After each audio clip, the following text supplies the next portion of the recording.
আমার ভাইরা, নূহ আলাইহিস সালামের নৌকা যখন বানানো হয়ে গেল, কাফেরদের চক্রান্তটা দেখুন।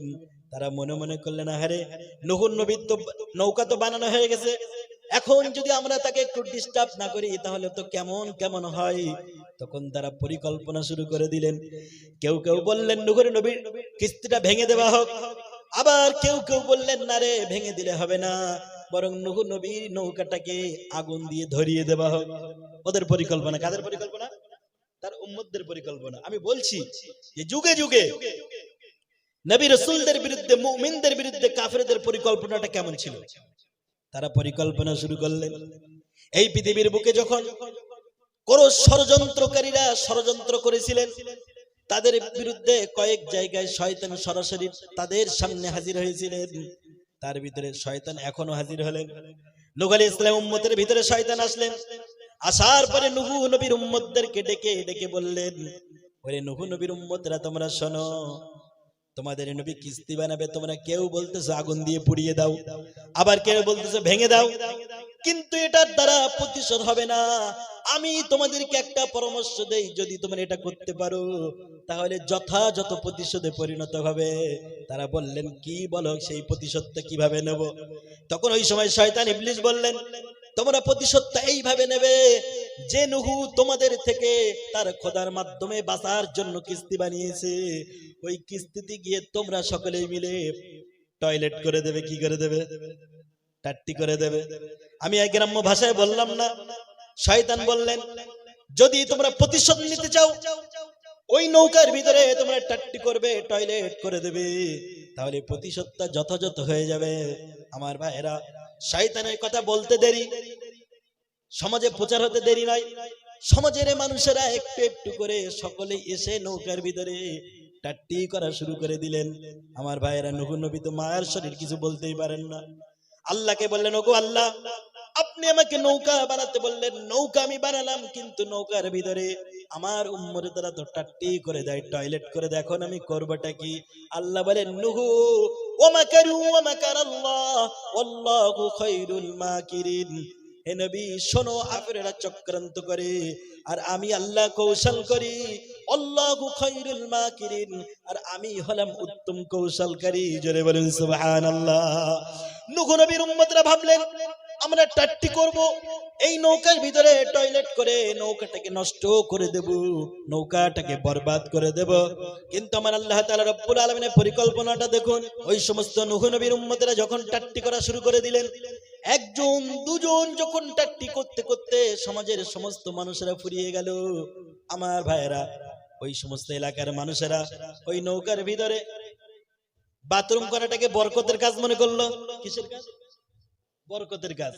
সকলেই যখন একে একে একে একে গিয়ে গিয়ে ওই নৌকার ভিতরে বাথরুম করা শুরু করে দিলেন, তখন ওই নৌকায় একজন এলাকার একজন বৃদ্ধ মহিলা, কুষ্ঠ রোগী, সারা গায়ে তার ঘা পাসরা ভর্তি, সে তখন মনে মনে করলো, আরে এই গ্রামের সকলেই তো কিস্তির ভিতরে টয়লেট করেছে, আমি যদি না করি তাহলে আমি তো বঞ্চিত হয়ে যাব, আমার কপাল তো পুড়ে যাবে।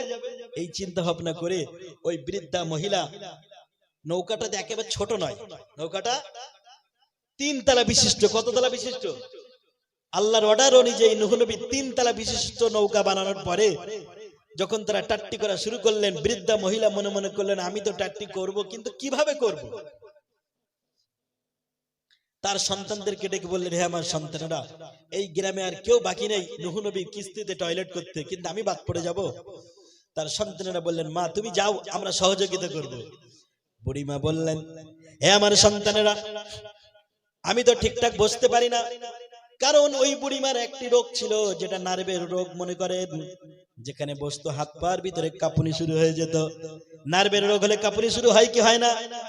ওই বুড়িমা তখন বললেন, হে আমার সন্তানেরা, তোমরা মই দিয়ে বাসুই দিয়ে আমাকে উপরে তুলে দাও। সন্তানেরা তাই করে দিলেন। নৌকায় এখন টুইটম্বার পরিপূর্ণ। গ্রামের প্রত্যেকটি মানুষ টয়লেট করতে করতে নৌকা এখন পরিপূর্ণ। এখন এই পরিপূর্ণ নৌকার ভিতরে বুড়িমা টয়লেট করতে মনে সাজ জেগেছে। বুড়িমা যখন টয়লেট করার জন্য উঠে গেলেন, সন্তানেরা বললেন, মা আমরা তোমার হাত ধরেছি, বাকি কাজটা তুমি করো। বাসুইতে উঠে উঠে বুড়িমা যখন টয়লেট করতে বসে গেলেন, পাশ থেকে সন্তানেরা দুই সন্তান দুই হাত ধরলেন মা যাতে না পড়ে যায়। মা তখন বললেন, হ্যাঁ আমার সন্তানেরা আমাকে একটু ছেড়ে দাও, আমি একটু নিজের ইচ্ছে স্বেচ্ছায় মনোযোগ দিয়ে করি। বুঝতে পারছেন কথা? মাকে সন্তানেরা তখন উৎসাহিত করে ছেড়ে দিলেন। যেই মাত্র ছেড়ে দিলেন, সাথে সাথে সন্তানদের ছেড়ে দেওয়ার পরপরই ওই বুড়িমা আস্তে করে ওই নৌকার ভিতরে পড়ে গেল। জোরে বলুন সুবহানাল্লাহ। যেই মাত্র নৌকার ভিতরে পড়ে গেল, যে বুড়ির গায়ে সমস্ত দেহেতে কুষ্ঠ রোগে পরিপূর্ণ ছিল, সেই বুড়িমার গায়ে এখন কোনো কুষ্ঠ রোগ নাই, কোনো চুলকানি নাই, সম্পূর্ণ রূপে সুস্থ রূপে ডাঙায় উঠে আসলো। জোরে বলেন সুবহানাল্লাহ। তখন ছেলেরা মনে মনে করলেন, আরে আমার মা তো অসুস্থ ছিল, কিন্তু হলোটা কি? যেই মাত্র টয়লেট করতে গিয়ে এই নৌকার ভিতরে পড়ে গেল, নৌকার ভিতরে যা ছিল মাল মশলা সব মায়ের গায়ে লেগে গিয়েছে, মা এখন সুস্থ, মা এখন সম্পূর্ণ সুস্থ। এই খবর কি এলাকায় প্রচার হতে সময় লাগবে? একটু একটু একটু একটু করে চতুর্দিকে খবর ছড়িয়ে গেল যে ওই নূহ নবীর কিস্তিতে টয়লেট করতে গিয়ে অমুকের মা অমুক, সে তো কুষ্ঠরোগের পরিপূর্ণ ছিল, সে তো নার্ভের রোগী ছিল, সে ওখানে যাবার পরে এখন সম্পূর্ণ সুস্থ। জোরে বলুন না সুবহানাল্লাহ। আমার ভাইয়েরা, আমি বলতেছিলাম ওই বুড়িমা যখন ওখানে টয়লেট করার কারণে তার সমস্ত দেহ সম্পূর্ণরূপে সুস্থতায় পর্যবসিত হয়ে গেল, সে এখন সম্পূর্ণরূপে সুস্থ।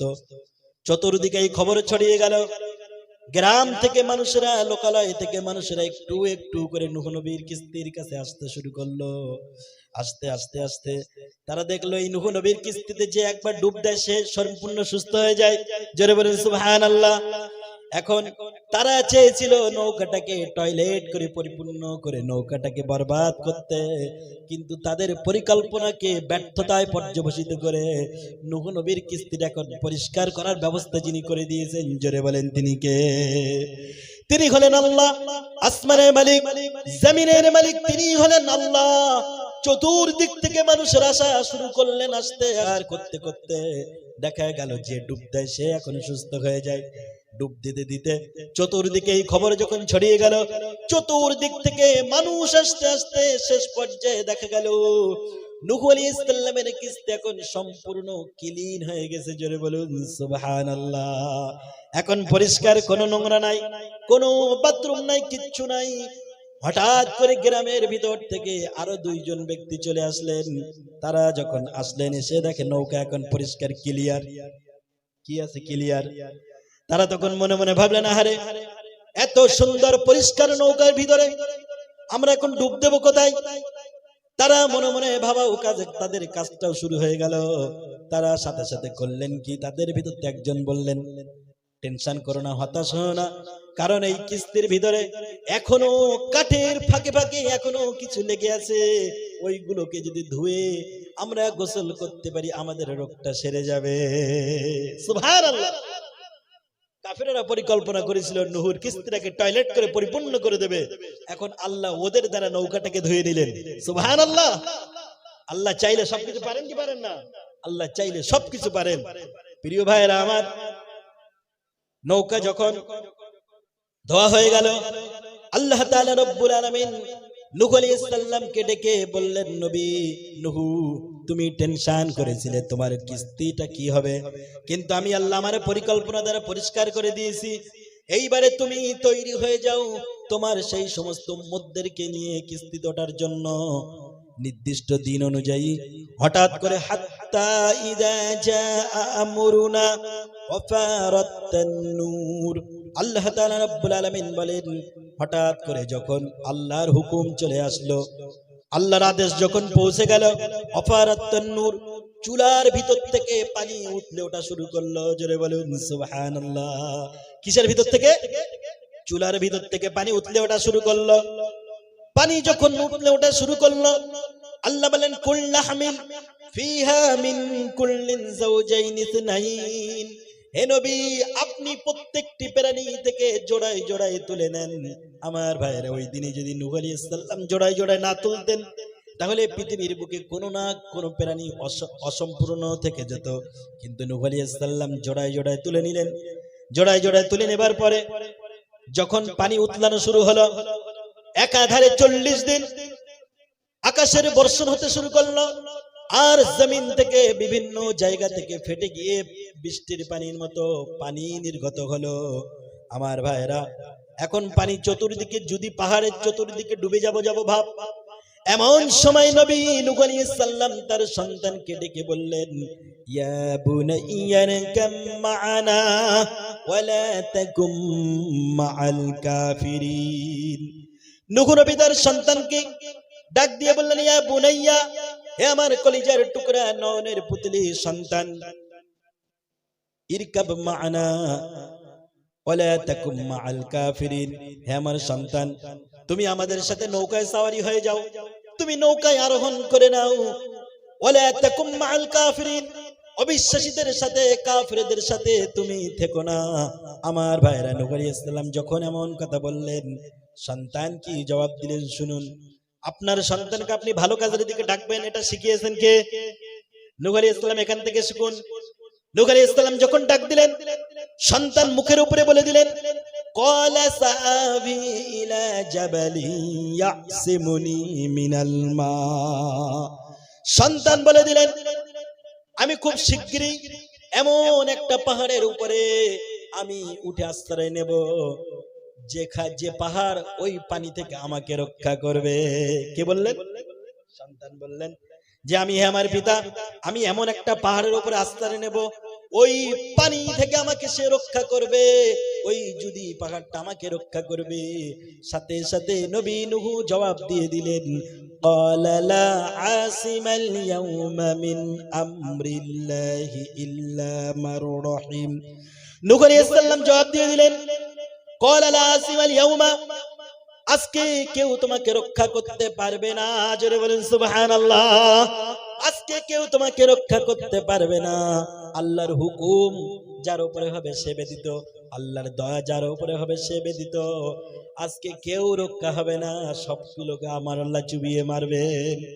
আমার ভাইরা, আল্লাহ তাআলা রব্বুল আলামিন চতুর্দিক থেকে যখন পানি উঠানো শুরু করলেন, পানি চলতে চলতে একটানা 41 দিন পানি থাকার পরে পানি আস্তে আস্তে আস্তে আস্তে চতুর্দিকে শুকাতে শুরু হয়ে গেল। পানি শুকিয়ে গেল। এদিকে পানি শুরু হবার আগে নূহ আলাইহিস সালাম একজন মহিলার কাছে দাওয়াত দিয়েছিলেন।